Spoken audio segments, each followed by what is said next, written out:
Hi there, and welcome to Let's Slow Down, a podcast for all of you who feel tired and stressed from this overwhelming world. Here we'll have fun, inspiring conversations about living life on our own terms and explore ways to ease the pace of our modern world, because life really is good when you're relaxed enough to be present for it. I'm your host, Anne-Marie Stolting, and I welcome you to this space where I hope to inspire you to slow down, because life is too short to let it go by in a blur. So take a deep breath, relax, and enjoy the show. Today, it's my pleasure to have Suzanne Goulden on the podcast. She's an intentional living consultant who helps people create peace in their homes and lives. Thank you so much for coming on today, Suzanne. Thanks for having me. I'm really excited to be here. So, an intentional living consultant. I can't wait to hear all about this. I'm fascinated. It's really the heart of the show and why I created this show, because I was struggling with intentional living and just feeling the overwhelm. I mean, it's a busy, chaotic, stressful world out there. It's also an amazing, beautiful world out there. And I felt like the chaos and the go, go, go was really overshadowing all the other things, the beauty and the peace and all the blessings. So I really felt a need to highlight this topic of intentional living and having more agency in how we go about our day to day and the choices that we make. And obviously, there's so many choices that work with or against supporting a slower lifestyle and really more balance and just well being. So, when I saw that you were an intentional living consultant, I was just so intrigued. And I'm thrilled that you're here today. So, why don't you tell us a little bit about your background and how you got into this? Yeah. I actually had kind of two different start areas for getting to where I am right now. One was roughly about 5 years ago or so. I got super curious about this new documentary that landed on Netflix called The Minimal. And so I I saw convinced, that and that really started it for me as well. yeah, yeah. And I think within about 10 minutes of the show, I was absolutely sold. Unfortunately, that first show is not on Netflix anymore. I think they YouTube it, but they have a second show on Netflix now. But I actually watched it with my husband, who wasn't as thrilled with the idea as I was, you know, but I was like, that was it. And after that show, and almost immediately, I had went and got boxes, and I went through our house, and I started just getting rid of stuff. And 5 years later, I had done several challenges that some involved my friends, got involved with me, and we were doing this. And the instant gratification when that there's a switch that kind of flips when you're minimizing, that all of a sudden you start to realize that stress is falling away, the guilt is falling away. You have all these things that you didn't even know you had going on in your life, in your home, that when you visually you have all this stuff happening, but you're so used to seeing it, you don't really realize it until it's gone. And then it's like, oh my gosh, you know? And when it's gone and you don't go shopping and replace it and it stays gone, that feeling is, I'm going to say, kind of permanent, right? Like that feeling of, wow, it's so open and clean, and your brain just kind of loves this openness. So that was kind of one area where I started really falling in love with this minimalist kind of living. And we're not extreme minimalist, right? And means, like I said, my husband wasn't all that on board. And today, he's 5 years later, he's come a lityou ways, but I'm way over here still. So We have a still similar in our house, so I get we have some interesting conversations here, about stuff. And I don't touch his stuff, that's his stuff, right? So, we have some boundaries there. So not even somebody walking into my house necessarily would go, oh wow, this is the minimalist home. Like, no, it still has, stuff that means something to us, right? The second kind of start that I had was by the end of 2021. I was in a state of what I called non-functioning burnout. non-functioning, meaning I was literally spent a lot of time lying in bed, almost unable to get up, and really only able to handle very routine things around the house. Anything that required decision making was pretty much somewhat lost. I would have troubles with that. I was actually to the point that I couldn't even, I'm going to say I couldn't read. It's not that I lost, I became illiterate. I could read, I couldn't retain the information that I was reading. So I would reread a paragraph over and over and over again and have no idea what I had read. So I was so burnt out and so exhausted by the end of 2021. And that was various levels of stressful events. And my husband was probably not quite as far as me, but also in a state of burnout as well. We were both dealing with the same things. The stressors kept piling on, and it's kind of funny because I did at one point kind of have to hit that when I called my panic button where I had to pull in some professional to help me because I was at the end of my rope. I was at the bottom and there was nowhere to go up without somebody reaching down and helping me up. And so I was kind of going through these stressors we were going with, and then she looked at me, she said, "And COVID." And I was like, "Right." So that kind of tells you, like, for me, the fact that we were also dealing with the pandemic wasn't even registering as a stressor until somebody pointed it out to me. And of course, we all know how major that was. So That could have been enough. That alone. and for a lot of people, that was enough. And the changes to our own home during that time was certainly, I mean, I went from having husband and kids that great to work and school and having a house to myself during the day to everybody was home Full all the house. time, 24/7.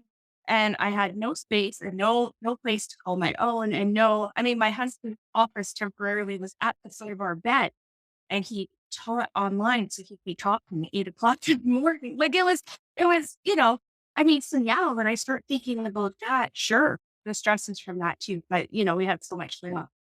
So by the end of 2021, we had to make a major change. And it was like we aren't functioning anymore. And I needed to start the healing process. So at that point, I was not working right into 2021. I took some time off and I had to focus on myself, probably for the first time, really, where self care, everybody hears about self care, but I was the type of person where if somebody said to me, "How's your day?" I would do a run through of my to do list. How many things that I get crossed off? Oh, and if I didn't get enough things crossed off, whatever self care stuff I had in mind got pushed to the side.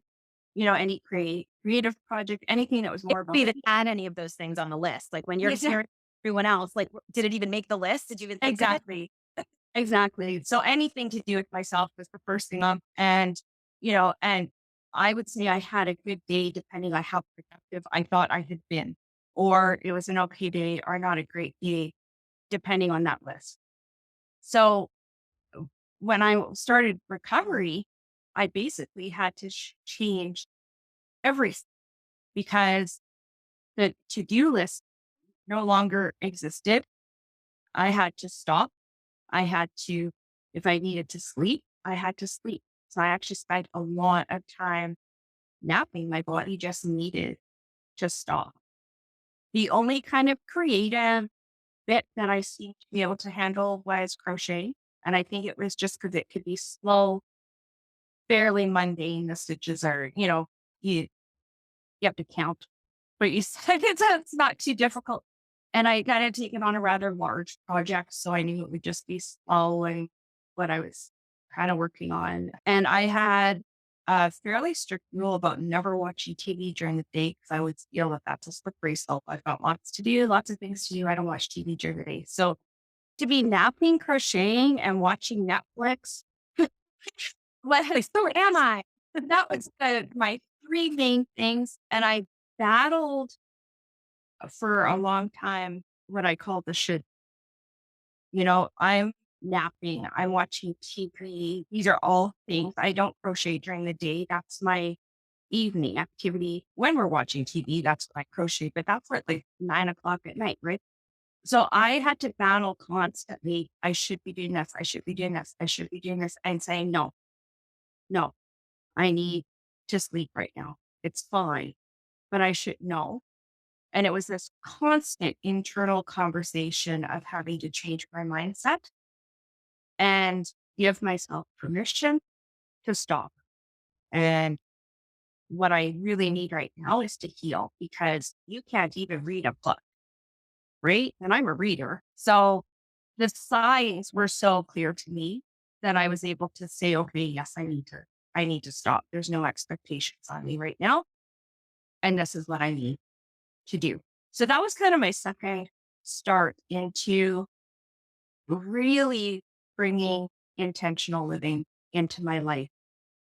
And it was through burnout recovery, which I'm not 100% there. We're doing really good. And probably, I usually say about 80, 90% right now. It's been about a year and a half.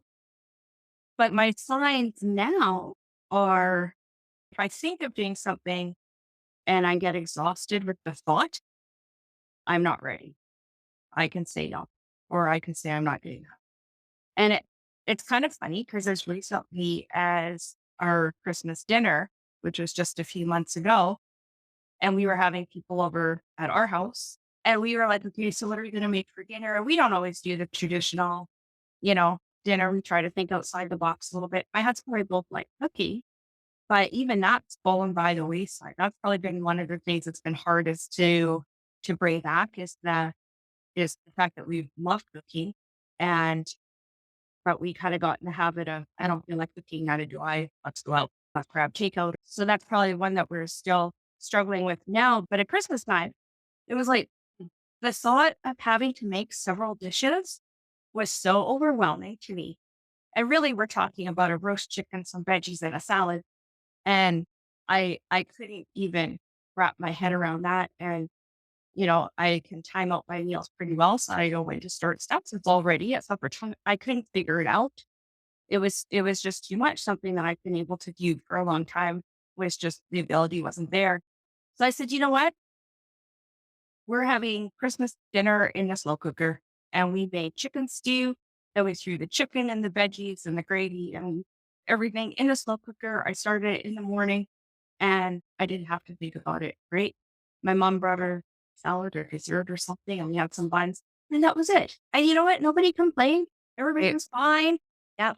It was Christmas dinner. It was You were all still good, together. You were all you together. And know. yeah. It didn't matter. So it's really learning to listen to what you are able to do right now. If it's overwhelming, if it's too much, it's time to stop. I mean, you mentioned at the beginning about kind of just going along with life, following the cattle That or auto, that right? autopilot, right? I call it running on a hamster wheel where you're Yeah.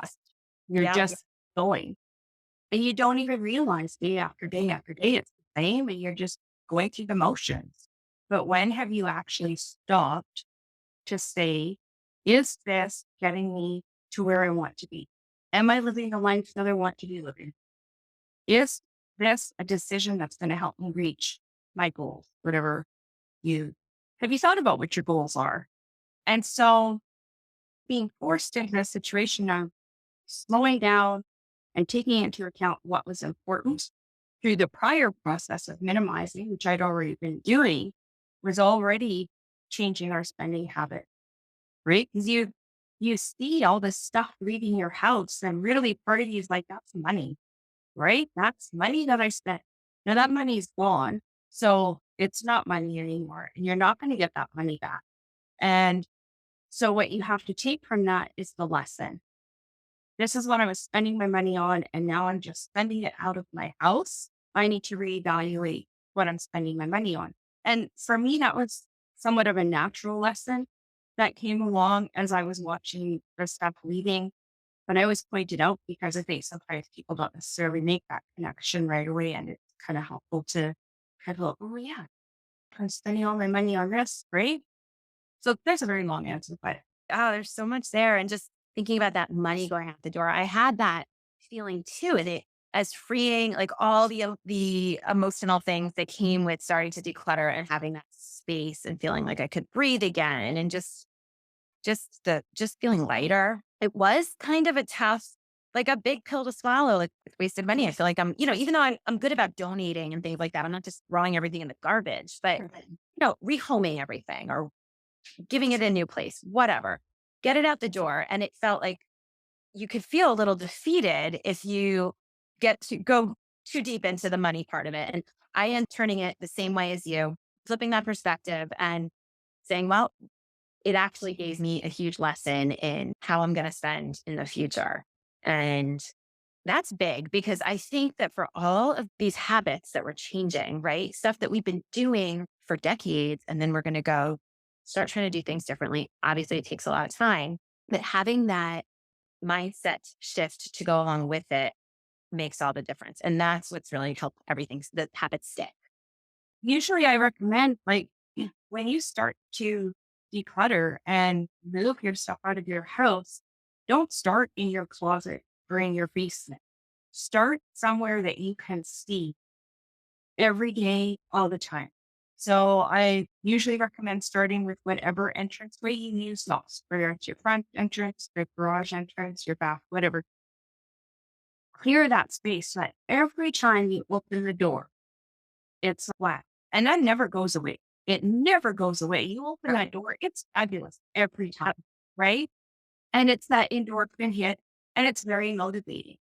If you don't want to start in the entrance, start on your flat surfaces that you can see in the open. So your living room end tables, if you've got a corner that tends to clutter. I know people that haven't seen their dining room table in years, right? Start with the dining room table. Start somewhere that open and you see it when you walk into that room. If you're going to start in your bedroom, start with the top of your dresser and your end because you get this constant kind of hit of, wow, don't start with your sentimental. That's way later. Don't worry about that. Don't start with paperwork. Paperwork takes, I think it's an hour for every inch or two of paperwork. So you're not going to feel like you've got anything done. It's not very, paperwork is not motivating. Go where you're going to have a big bang.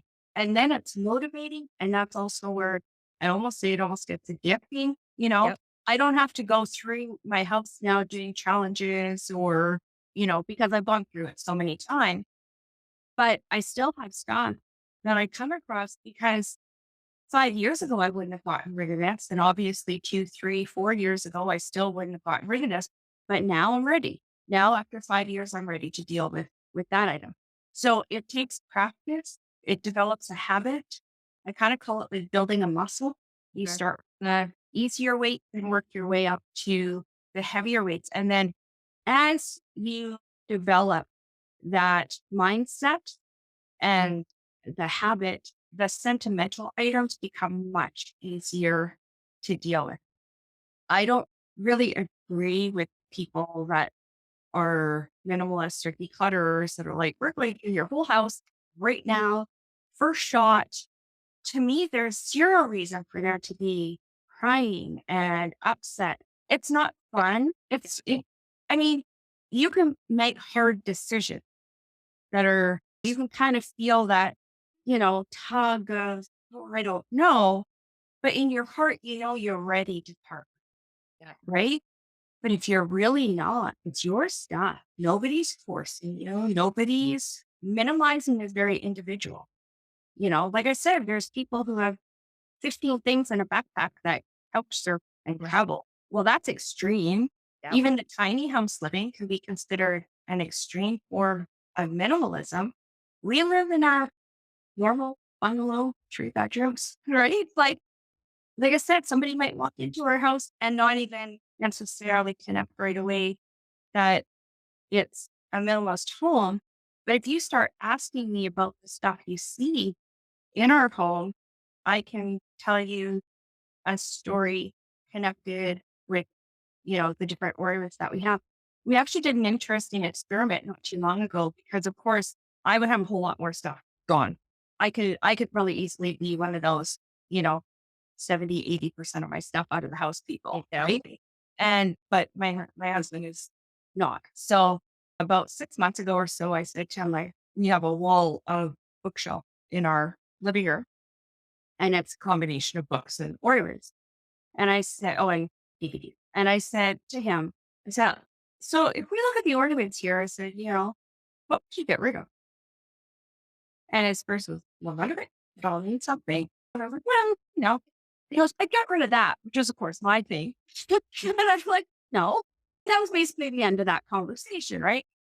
And then more recently, I thought of an idea and I said to him, I said, I just want you to humor me here for a second. And if you look, I've got a blog post where there's pictures of before and after here, and it's called Just Humor Me. And I said, I want to take all of the ornaments off the bookshelf and we're going to put them all on the dining room table so that we can see just how much we have. So we did that. And I said, okay, now 2 questions. One, if the house is burning down, what would you grab? So the hypothetical situation. And two, if the house is burnt down, what would you spend money on? And he said, well, how many items do I get? And I said, I have no idea. House is burning. No, you're grabbing and running. I said, it's purely an experiment. I just want to see where we end up. And part of me really expected him to kind of just take it all and go put it all back on the shelf. But we started kind of taking turns, and I was like, well, I would keep this, and this I would keep, and this I would let go, and this I would keep. And by the time we were finished, less than half went back on the shelf. Now, of course, that's more than we would grab in a fire and more than we would replace if we lost. But it was just an experiment to really see what was important. And oh my goodness, how eye-opening was that. And every time I look at that bookshelf now, like, yeah, to me, it still has too much stuff on it, but I feel like everything on there can breathe now. It's so open. You can actually see what we have on there, and what we have on there is obviously what we deem as most important or has the most sentimental value over the other items that we let go. And some of the items that we let go, it was kind of a little easier on me to know that my kids were really happy to take some of them. That makes it a little easier when you know it's going to a good home. But there was no obligation on them either. I sent them pictures. Any of this interests you? They picked the few things, and the rest got donated to Goodwill. I feel like you hit the nail on the head when you said that now the things that were left could breathe and they were highlighted and they were really on display because there can be too much. There can be, even if you like all the things, there can be too much. And then what is kind of like junk or like, it doesn't really mean anything gets lost with something that is super special that you really want to display in your home because it reminds you of your wedding or something with your children. And the whole point of keeping that piece, keeping that keepsake is to bring those feelings and emotions back and give you that, hopefully that warm, fuzzy feeling. And it's going to be lost if it's just cluttered in with a bunch of other things. You don't even notice it. So I love that because I feel like that's at the heart of being intentional and really choosing what you want to keep and what you want to let in. And I think that the hypothetical fire and those questions that's a really powerful exercise. Yeah, I would, because I think it really brought the urgency. Yeah, right? Like what's really important here, I mean, truth be told, the only thing I have ever said I would grab if my house is on fire is the photo albums of my kids before I started doing them digitally online.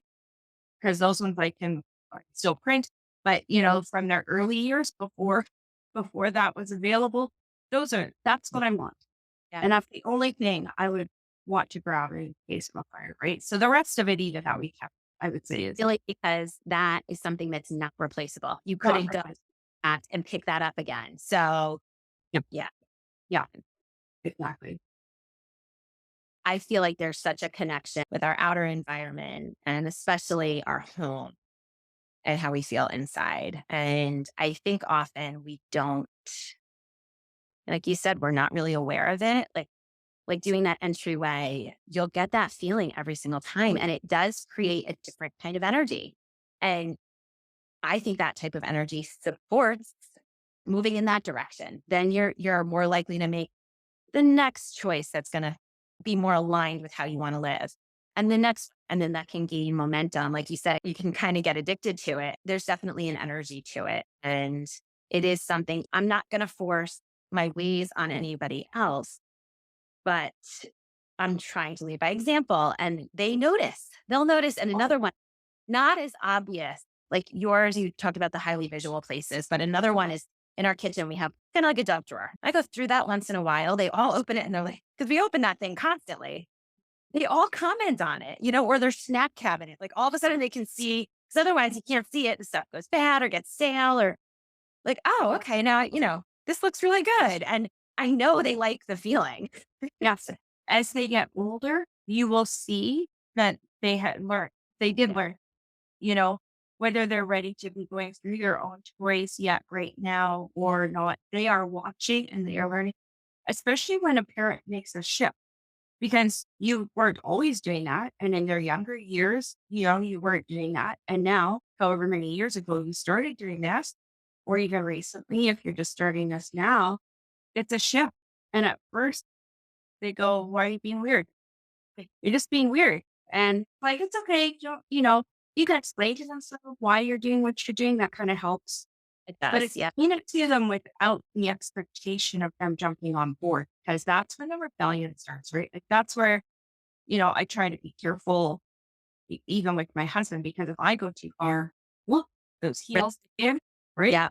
It's, I went too far, right? Now we're back 2 steps and we're less, and so I love seeing when I'm rubbing off on him, but then I have to be very careful about, what I say because we just as humans, we are so ready to rebel and we rebel even against ourselves so easily that we always have to be very careful and nurturing about how that's where your self-talk comes in, it's so important. And many of these other areas of intention start to come in. And I found that minimizing was a great place to start because I learned so much about myself. First of all, there's instant gratification, you instantly feel Yeah. better, and our whole society is about instant gratification. So that's why you start somewhere easy and simple and you make it non-difficult, right? But then you start branching into other areas. I'm also very much concerned about the earth that we live on and the impact that we have. And so I have reduced as many toxins as I can in our home. And that's still ongoing process in some places, but for the most part, I'm really proud of the progress we've made. My husband has jumped on board with that, which is great. It makes it a little easier. And that comes down to our personal hygiene products, our makeup, our shampoos, our body washes, toothpaste, all that kind of thing. But it also comes into our household cleaners. The easiest way to replace that in a cost effective way is to just replace once you're finished. Don't go and throw everything out and go replace it. That's a huge bill. But you would be amazed at what you can buy that replaces so many individual products that you may have. So it's really been important to me to reduce the toxin load because of what it can do in your body. The chemicals that enter through your skin have an impact. Yeah. Those companies will tell you, oh, it's such a minute amount. It's safe. It's safe. It's safe. But what nobody talks about is that this chemical in this amount might be safe. This one in this amount might be safe. This one in this amount might be safe. But nobody has done a study, and I don't even know if it's possible. But what happens when you accumulate all those, this minute amount is safe into, if you look at just your morning routine, right? You have a shower, you use commercial shaving cream, shampoo, body wash, conditioner, whatever else you might use in your bathroom. Then you brush your teeth. You put makeup on with some people, it's a lot of makeup. Other people, it's a few pieces of makeup. Then you put your deodorant on. I mean, that's just your morning routine, Right. That's in like within one right? hour. How many chemicals yeah. You know, And how, and what did you eat? that's right. And now you're going to go, if you want to move into nutrition, right? I mean, I kind of covered the whole gamut, right? With what I do, you mentioned nutrition. Well, are you eating a bunch of processed foods and cereals and breads? And how much cooking are you doing from scratch? How much are you using whole ingredients for your cooking? And, as I said, we were doing so well with this. I mean, and I've taken nutrition courses and whatnot. So I know what to eat. I know how to cook. I know how to cook from scratch. But going through our burnout, like I said, we lost all interest in cooking. There was no creativity. And hey, let's just go eat became more commonplace than either one of us liked, but it was kind of just what it was at the time. But now we're working back towards we know what to do. We know what we should be doing. There's not should, but you know, but it's relearning the habits that we had worked so hard to develop before. And now we're on that journey back, which I'm really happy to be able to say that we're able to work on that area of our lives. But if you're not intentionally thinking about these things, it's so easy to just do what you've always been doing. So, yeah, you might start in one area. And like I said, minimizing is where I start because I find it's the easiest with the most instant gratification that comes. But then you start to kind of realize that there's all these other areas in your life. And that's where life balance comes in. You want to be more intentional with your work. You want to be more intentional with your family. You have to decide where are your priorities and are you making decisions that fit those priorities? I think What are that's your goals? the nail on the head because that'll affect every choice you make in all of these areas, right? The clutter, the nutrition, the how we're spending our time. And I think it goes back to the hamster wheel. When we're on that hamster wheel, and that's where I was for a long time. So I was like, enough. This is not how I want to live. I was like, something's got to change. A lot of things have to change. But it's taking the time, getting off the hamster wheel long enough to figure out what is important. What do I really want to be spending my time, my money, my energy on? And okay, those are the things. And then look at your life. Well, are those the things you're actually spending your time and energy and money on? And oftentimes they are not as aligned as we might think. And that for me was the biggest wake up call. And it's been the biggest motivator because keeping that in the back of my mind all the time, being clear with it and having the family discussions because it is, let's face it, it's going to affect the whole family. That has been, I would say, the biggest shift that's helped these habits start to form and evolve into a way that works for us as a family and for me. And I just think it's so important. And I'm thinking the shoulds, like why all the shoulds, but why? Who says I should? Why am I putting this pressure on myself? And is it really serving me? And a lot of the things needed to be adjusted. I was kind of on the right track, but maybe not as much as I want it to be. So I think that that is so important. And would you say that is at the heart of what you do as an intentional living consultant? Try to get to the crux of that for each person that you work with and then put them on a path that's more aligned and Yeah, I mean, I always believe in taking everything in small bites because too much is overwhelming. So even when it comes to decluttering, you're picking one small area at a time. You're not going to, empty out a whole room because that's too much. It's too overwhelming. And if you know, get tired before you're done, you end up just shoving stuff back and then you don't get back to it. Right now, it looks worse than it did when you start, right? So it's almost like just ready to burn out. Like you'll just burn yourself out. exactly. Process. Exactly. So it's small bites. And it's the same thing when you're looking at your finances. Like if your goal is to buy, I don't know, say it's a bigger price item, right? Or to travel is a big one, right? Your goal is to travel. And if you were to print off your bank statement and your credit card statement, and if you were to make a note of all the stuff that you have to pay for your mortgage, your home, the, the bills, the cell phones, whatever that you have to pay for. And then you look at your extra spend. How much of that is helping you meet your goal? Because what we don't associate is our day to day spending oh, just go get a coffee. Or if you just go run out for a coffee once or twice a day, well, that adds up.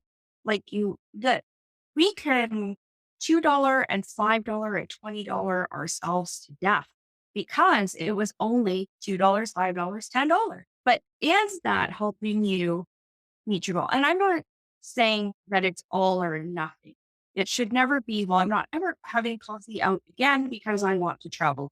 It, it's not that, but it's becoming very intentional about your day-to-day spending, your week spending versus is it helping me to reach my goals? How many subscriptions do we pay for now every month? There's so many streaming services. Hard to even keep up with. Do we even have that? I don't know. It's like Yeah, we don't even. yeah, you know. And one of the things my husband and I have been talking about doing about that actually is we have three that we pay for. And so do we need them all year long? Could we pay for which one do we watch the most? Do we have that one for 4 to 6 months? And then we say, okay, now this one we have for 3 months and you watch your shows like it because already you're just waiting for your shows to come around again anyway, right? The ones that you regularly watch. But if you break it down, they'll all be there. They'll all be there. You could just binge watch them I all love it. and you're Yeah. all caught up. And then you're only paying for one or two at a time, right? Depending on what works for you. So we're kind of working with that idea right now. If you look at your cell phone bill, how many extras are you paying for on there? It's just doing an inventory once a year, once every 6 months. Where is my money? Do you have a gym membership that you're paying for? Do you feel good because, oh, I have a gym membership, but you never actually go to the gym? Face the reality of that. I don't go to the gym. So either I'm paying for this and I'm going to go to the gym, or let's face reality. I'm not interested in going to the gym. I'm going to find another way to exercise and I'm going to stop wasting my money because these companies don't care if you use their service or not. They're more than happy if you forget. Be intentional. And That's right. Yeah. so I like to ask people. I'm a huge reader. You mentioned you're a big reader, and I love reading books in all these categories that we're talking about. So, do you have a couple that have been game changers for you, or that you would highly recommend people reading? Fire to Clarity by Carrie Richardson had some really good nuggets. I find that I've kind of been doing this long enough now that all the books for me are to Well, you know what? I've read a yeah, lot of them, but I've never heard of Clutter to Clarity. So I will yeah. check that. She does a lot of mindset stuff, which is really good. And I got some really great little, nuggets out of her book. I find most of them that I read now, I really don't feel like I'm necessarily learning something new, but sometimes they word something, I go, oh, that's a really good way to relate to somebody to use that as an example or to use that as an example. So yeah, hers though, I found that I actually really appreciated a lot of because it was a bit of a different angle when you're talking about only the mindset. Thank you. That's a great recommendation. I also like to just ask people, how would you describe slow living? And what does it look like to you? Because it's different for everyone. Yeah. Slow living for me is I've had to really tune into if my body and mind are giving me signals that I am not ready for this and tuning into what those signals are, then I know that I'm not ready. I should be no or change the way I do it or, find some other, give myself more time. Slow living is really staying true to myself and not worrying about what others think. I kind of reached that point where, you know, um, I wouldn't say anybody disagrees with what I'm doing. I think this kind of lifestyle is kind of difficult to disagree with what you're doing because it's, it's a lot of good stuff, but Right. people that don't want to do it. So then it can kind of be like, I've had the person be like, who done that? Like, who has time for figuring that out? And who had, and I was like, they're very stuck, you know, that it was like a wall that went up, like hands off. It was almost scary. And it's like, okay, but that's somebody who's a workaholic, who's very busy, has a family who go, go, go constantly all the time. But to have a strong reaction like that, that impacted them more than they might push through and ignore that feeling, right? But that's what you're saying slow living is all about, honoring that feeling. Yeah. Yeah. It's being able to say, no, I need to stop. But I mean, I have talked to people where it's like, you want a hand with figuring out how to reduce that. Nope. Nope. I think, okay, you don't push it. But I think more and more and more people are realizing that keeping up with the Joneses, doing things just because society expects you to, is not honoring yourself. It's not honoring what's right for you. And it's okay if you're looking for permission to step out and say, I'm doing it different. Because nobody's living your life. And it doesn't matter what somebody else thinks. And if anything, I get more comments about, you know, oh, I wish I could do what you're doing. Or you can, you know, but they're watching.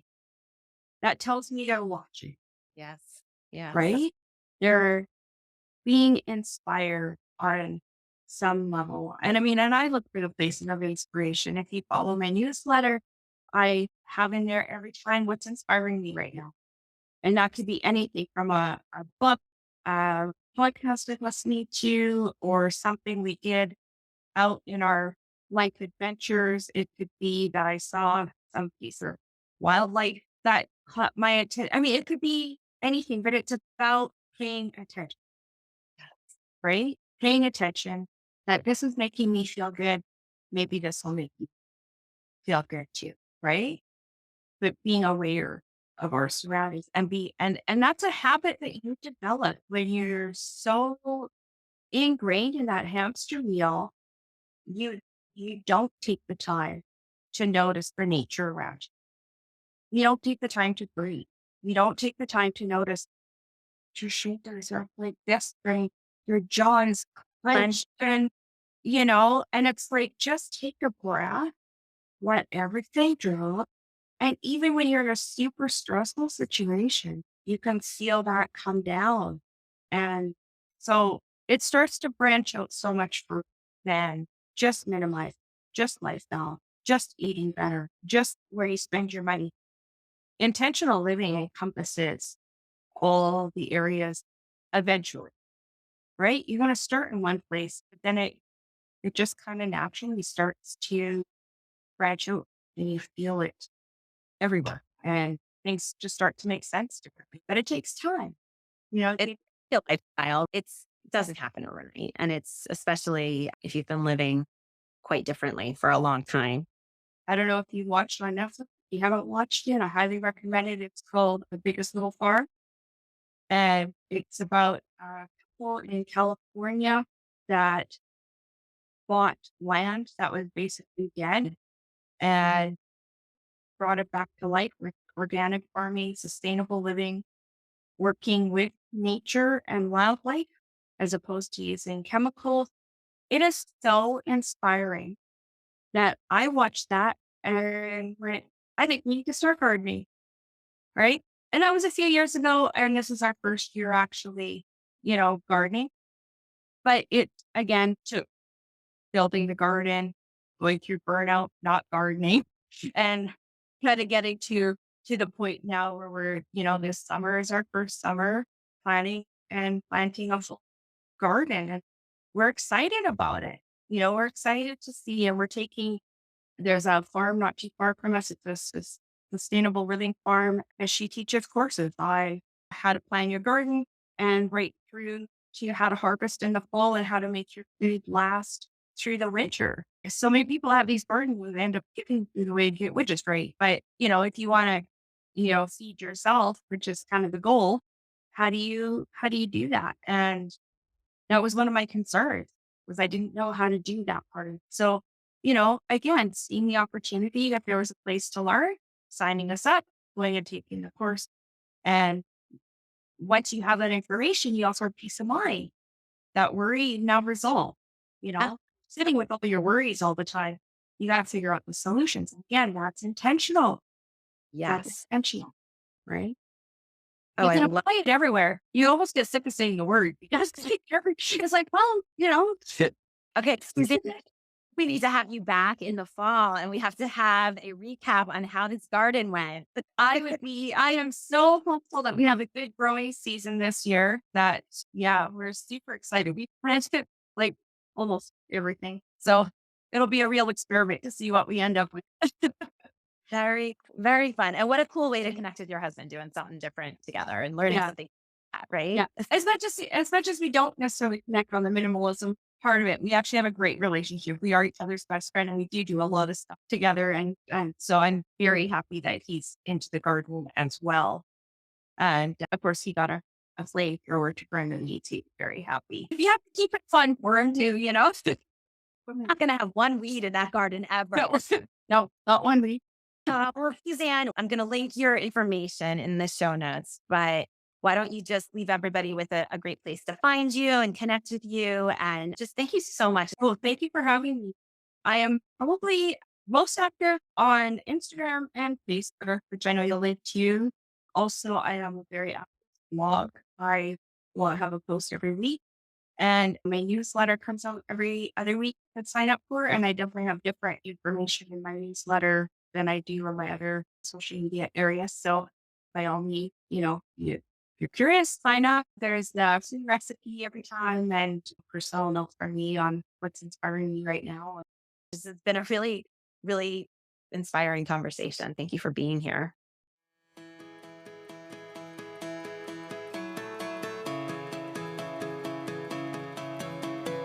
I hope you enjoyed today's episode and have been inspired to slow down and start living life at your own pace. As a brand new podcast, your listener voice matters. If Let's Slow Down is resonating with you, please take a minute to leave a review and rate us. Subscribe to the show wherever you listen and share it with friends. Remember, this is a process, so go easy on yourself. Be gentle and take all the space you need to thrive, because the world needs you to be at your best, to love and serve others and yourself.